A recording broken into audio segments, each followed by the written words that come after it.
As promised, I told y'all we were going live again. We was gonna have this emergency meeting, a meeting of the minds between World of College Football, Governor of College Football. I am the Governor of College Football. That's my guy, Chef B Moon, the waviest to ever do it. Moon, how you feeling, man? Excited to talk about Big 12. You know we love the Big 12, man. So, They have some interesting things going on right now and some headlines in the spring. But yeah, it's gonna be another banger. yeah, so this is what our like fourth time going live today. The reveal, college football showdown, governor of college football. Yeah, this is the fourth with the emergency meeting. So I think what people need to see is that we are bringing you guys high quality content. And you know, I'm super excited for this. So we were able to attend a meeting virtually. It was the Big 12 meeting, and it was Lance Leipold, Kenny Dillingham, and it was Scott. Who was it? Scott. Scott Draper, Yeah. Big 12 CFO. Yeah. So Scott Draper met with them for about 15 minutes. They took questions, and I'm excited. I'm excited for it. So, what were your overall takeaways from the entire meeting? Well, one, I thought it was gonna be longer, Mm-hmm. but I guess it was in and out type vibes, which in this world of college football, it makes sense. They got places to go, people to see. Mm-hmm. But we're grateful to get their time. In the short period of time, though, that we did talk to them, one thing that stood out to me immediately was that I feel like they have like an overall respect for the media. Their respect level is like growing. I love how they took questions from in person and then virtually too. And then the other thing that struck me was just the overall confidence that the Big 12 has. We didn't get the chance to see your mark today, but Big 12's confidence is growing. And I know we'll talk more about that in a second.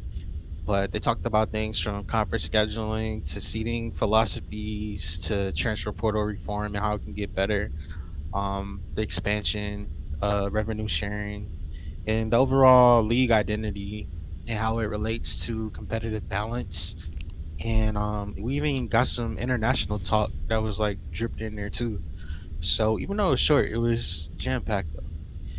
Kenny Dillingham, he's, in my opinion, it made sense for him to be up there, and he had a lot of talking points that made me have a change of heart about Arizona State. And I don't know if it's too early to be talking about it yet because we're still 80 days plus. So, but yeah, those were my initial takeaways, though, Governor. So I think you were spot on first and foremost.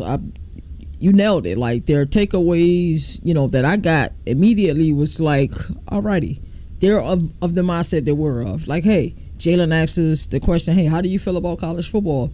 I'm not sure he got the response that he thought he was going to get because you and I, we still are the product that we get every Saturday.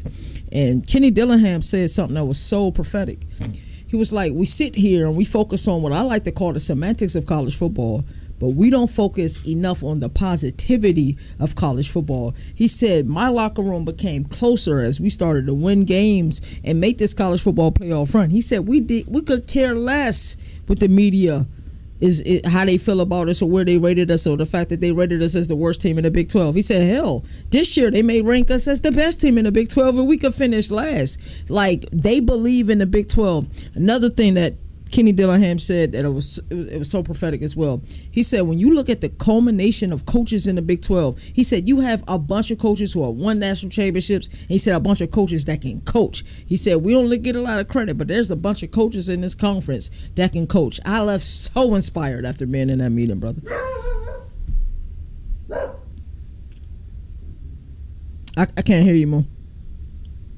I'm right there with you, brother. Like, I can understand like people not having their doubts about the Big 12 overall and where they compete against the Big 10 or the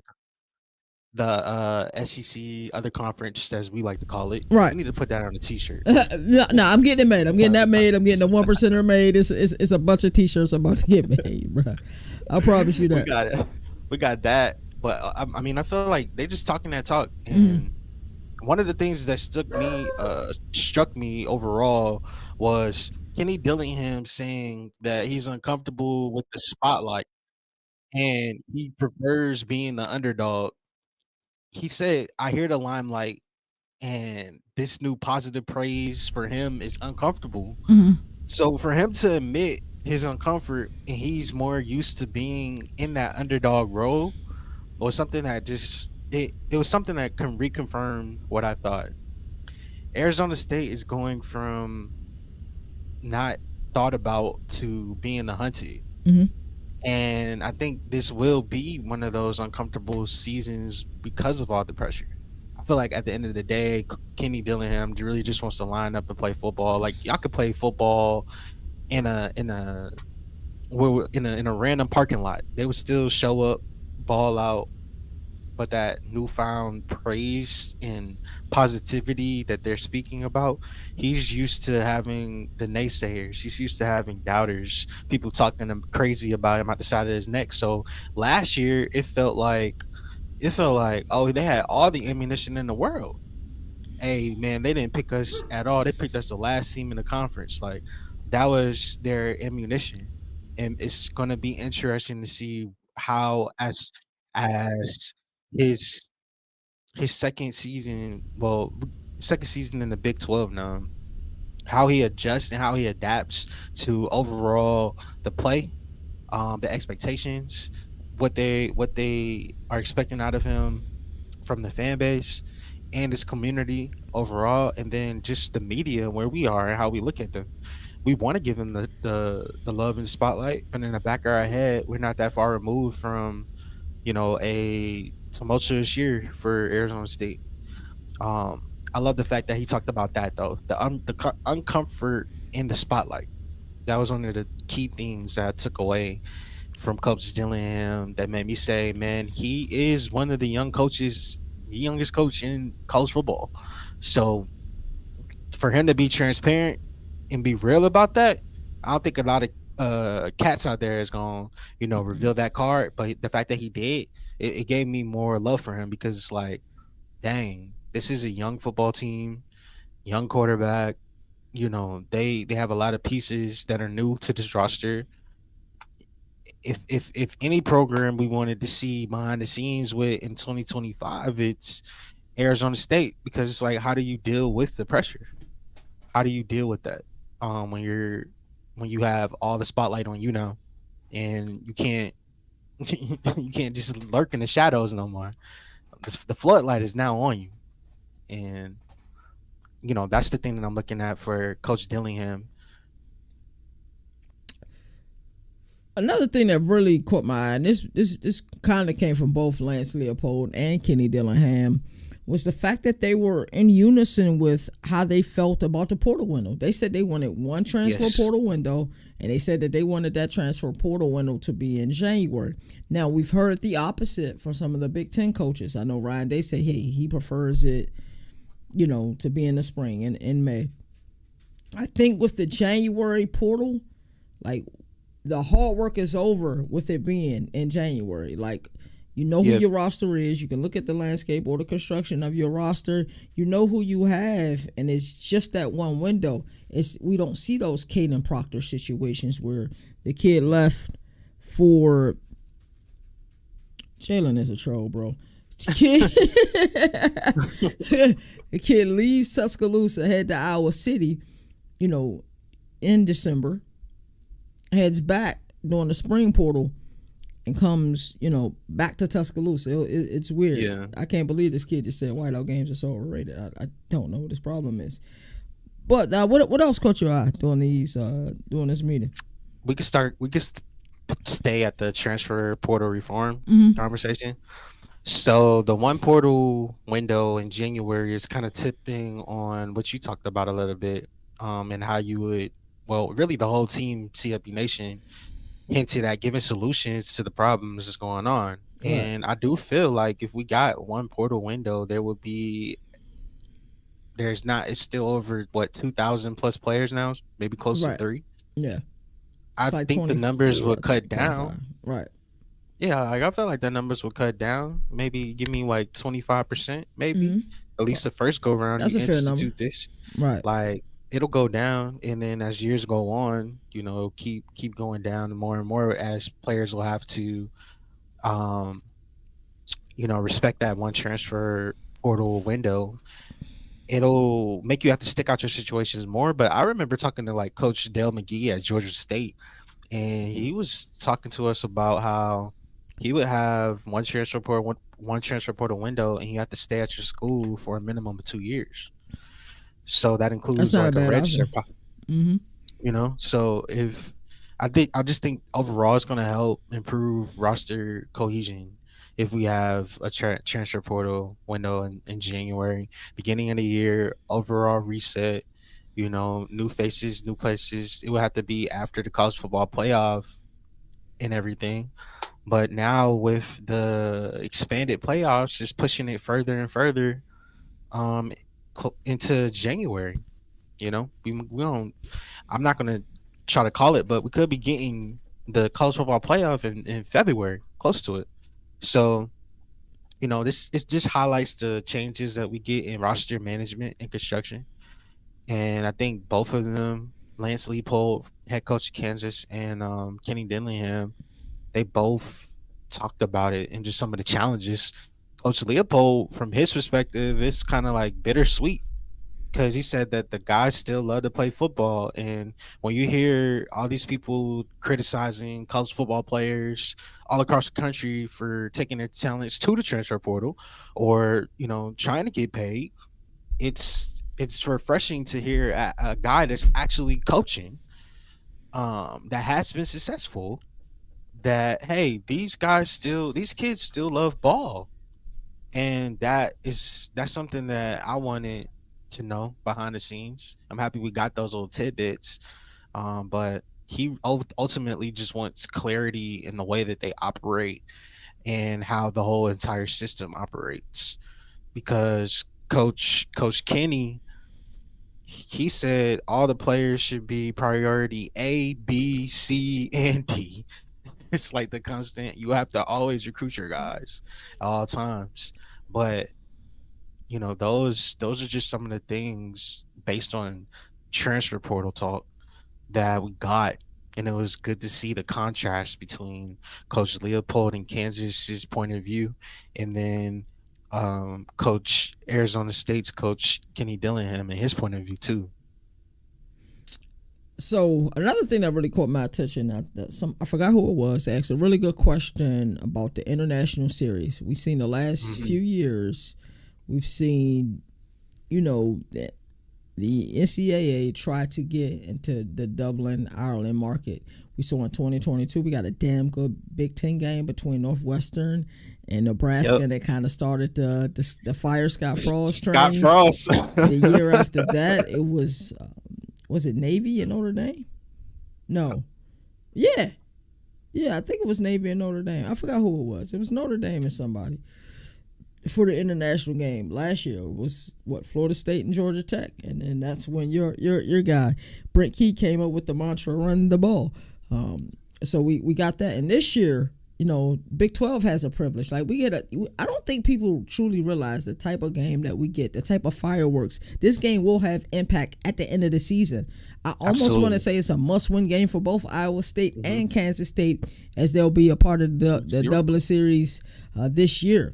So what were your thoughts on that? And I thought Scott Draper did a beautiful job answering that question as well. Yeah, shout out to Scott Draper because I think this is my first time getting a chance to like hear him speak Interact and with him. everything. Yeah, interact with him, and he's really like button up cat, but he'll lay it on you thick, man, Mm-hmm. and he'll tell you what it is.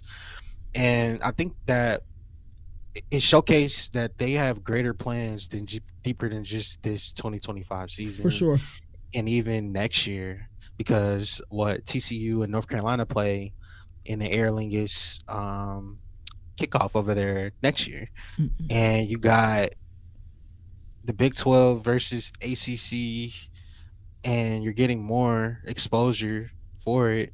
And it's like, yo, how can we continue to push the brand globally? Mm-hmm. That's the thing that I think is sticking out to me like a sore thumb. The fact that they have a broader strategy in mind, it shows that the collective team from Brett Yormark down is like really focusing on showcasing not only just Big 12 football, but like the power and pageantry of their rivalries. And what better way to do that, bro, than have Farmageddon? That game, like you said, I echo your sentiments 100% because that game is going to have impact at the end of the season. Yeah, it's gonna have Um, huge impact. Two teams that a lot of people are believing in right now too.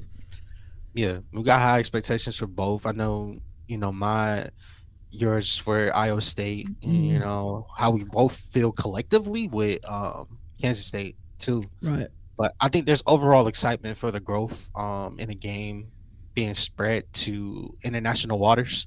And I think that the people out there, even what Georgia Tech experienced last year, um, the people over there love football, man. Like American football, they really are leaning into it, and you can see. The crowd was I think, engaged, bro, and they were yeah, knowledgeable, very knowledgeable. and we love people that know ball, man, Hmm. or are eager to know ball. Have a willingness to step outside their comfort zones because that's not they're not their first their first love. So the fact that we're getting a chance to put our brand is like I think that's just great for college football. And with Kansas State and Iowa State and Farmageddon being this year's version, next year we'll get another edition of it. I don't think that they plan on stopping anytime soon. And I think if everything goes well, we get a great game. It has some controversy like Big 12 games usually have. Hmm. Like I feel like they can continue to push this further beyond like even past what 2030 and everything.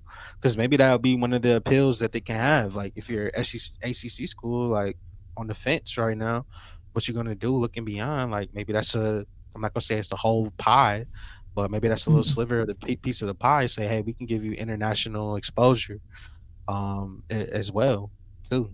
The other conferences are looking at that like, dang, how do I get over there and get a game over here in France? They're I trying to think figure out everything possible. the thing that stood out to me, and this was with, I already knew Kenny Dillingham's energy was infectious. Like he's Mhm. all about football. He's all about his team enjoying the process and having fun overall. Like you said, he doesn't care about the semantics. He just knows that this sport is fantabulous. And it's kind of different. And we just got to see a portion of the Big 12 spring meetings, but it's different. It was very different from the other conference spring meetings where it felt like Greg Sankey, though he mostly attacked the Big 12 and the ACC, he kind of sneak dissed Tony Petitti and company, even though Tony Petitti and company have won the last two championships.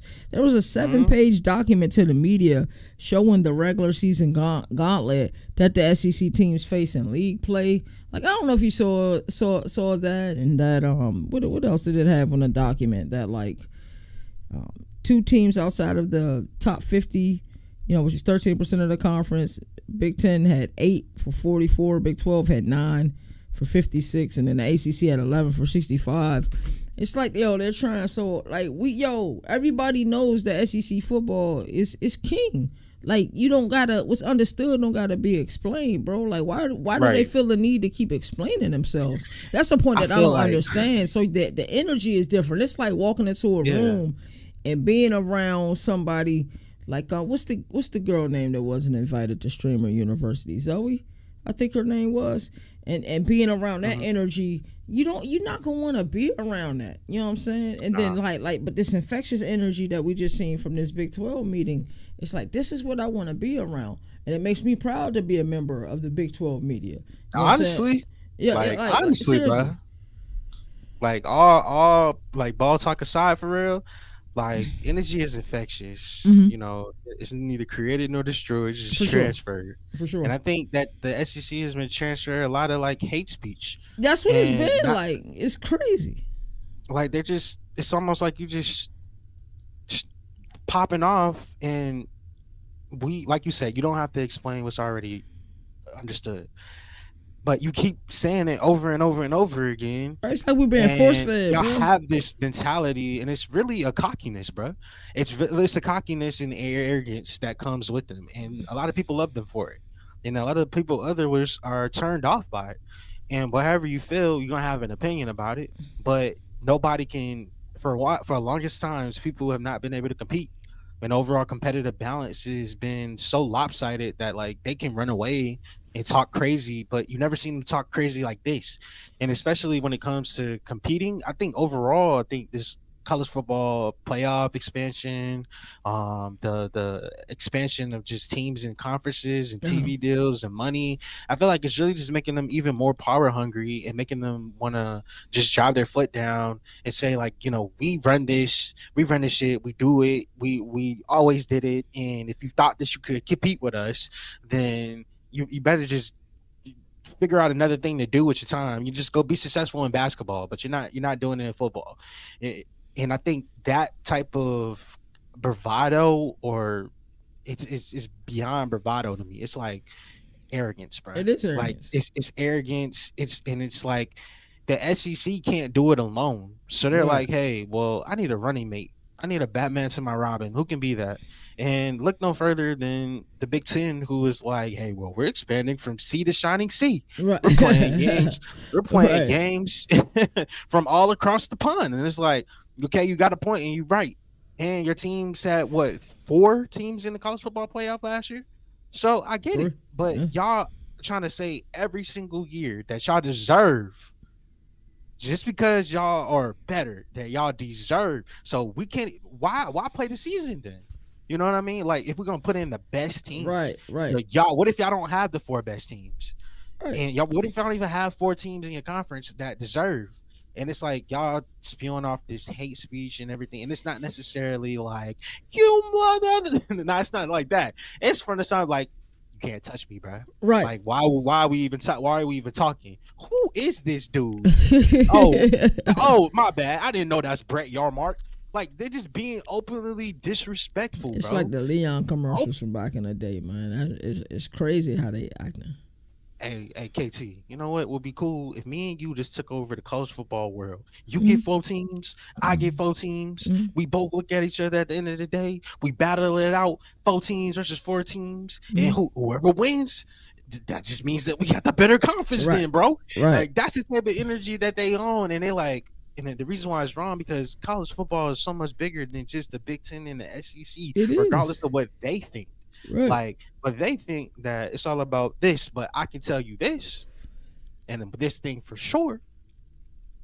They're while the SEC and Big Ten are like, it's not the Big Ten in a lot of ways too, for sure.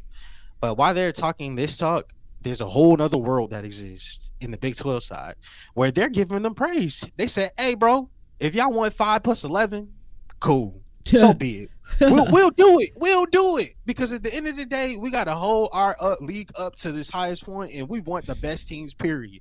So 5 plus 11, shake my hand, bro. We'll do it. Sign me up.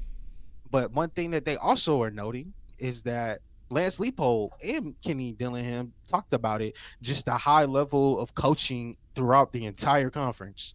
You look around the room, there's national championship winning head coaches everywhere. And now you are adding Scott Frost, you adding Rich Rodriguez, already got Coach Prom, Kyle Whittingham, BYU's coach. It just goes on, and it's just loaded.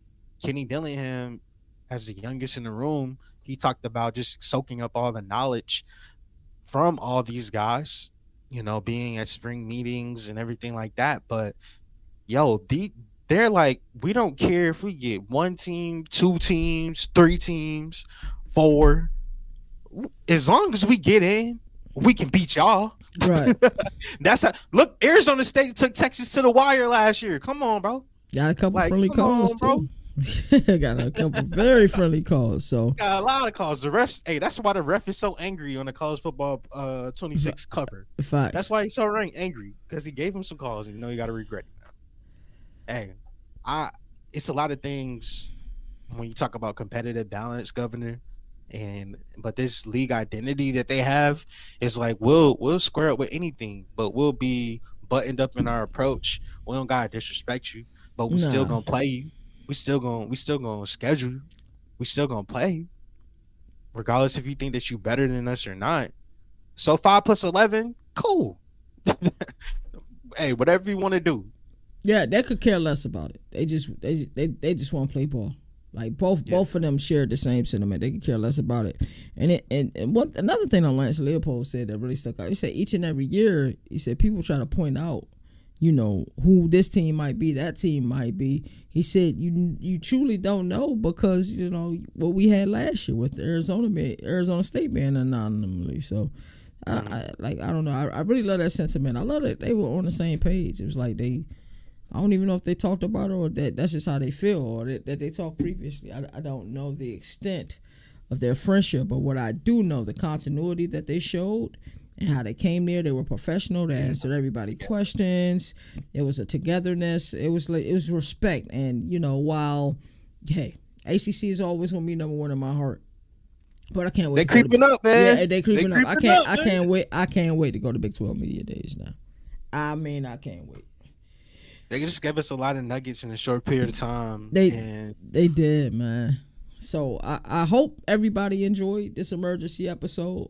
Of course, we're going to get to Moon's final word on this, but this is something that he and I are going to do a lot. You're going to see it with our Guru and Coach show on the road. One thing I want to do this year, we go to a lot of cool places. I want to vlog a lot more. So we're going to be doing that. But these emergency episodes, at any given time, we get some news, like how he gave me that Mike Leach news during my Governor of College Football. Yeah, boom, it's time to go live. So this is something we're going to do quite often. I'll let Moon have the last word, and he'll send y'all home, man. So one final takeaway that I'll leave y'all with from the spring meetings out there in Orlando for Big 12. Kenny Dillingham talked about all the expansion talk, and he said, to me, I really don't care. It's football at the end of the day. Too many people focus on the negative and not the positive. Arizona State just had a life-changing experience being a part of the college football playoff, and nobody wants to talk about the positive lights that is bringing in the sport with them being in the spotlight. So while he is uncomfortable with it, the lasting image I'll leave you with from the Big 12 spring meetings is just that Big 12 is going to line up with anybody, anywhere, and they're going to probably have, no, not even probably, they got the best quarterbacks in the entire country. I'm with you there. I don't even think that's a question. Their games are going to be the wackiest, and in the wild and wacky world of the Big 12, I really feel like they're together and stronger than ever heading into the 2025 season. We don't hear any fractures from the bunch, kind of like how we did with the ACC, Clemson, Florida State. This time last year, we were division, right? Yeah, it's very much so like togetherness. And since CFB Nation is built on brotherhood, and that's one of the pillars is leaning on to my heart posture, bro. Because I'm like, hey, they sticking together through rain and wind. It's whatever storms break up, they like, man, we just want to play football. We don't care if we get 2 teams in, 3. It don't matter. Y'all can have all the power dynamics. We just want to play ball and win championships. And they got a couple of teams here that are really in that conversation. I will say that. So for me, bro, thank you for the pop up. You already know the vibes. Yeah. Absolutely. This was great. This is something you guys will certainly see a lot. Shout out to everybody who's been watching us all day. Because we've literally really on and off from the time of 9:45 a.m. We've carried you all throughout your day. Shout out to the 1%ers. 1%er merch is coming. I promise you. And for those of y'all who don't know what the 1%ers are, the 1%ers are everybody that's watching this. It's us. It's everybody in this college football space that love college football so much. We don't go a day without thinking about college football or talking about college football. And it's not just between August and December, January, like most people think. It's 365. You all are the 1%ers. And so I always like to say, shout out to my boy CFB Moon. He been killing it. So I always like to say there are no more victories in the sport that survive in advance. That's why college football has the greatest regular season.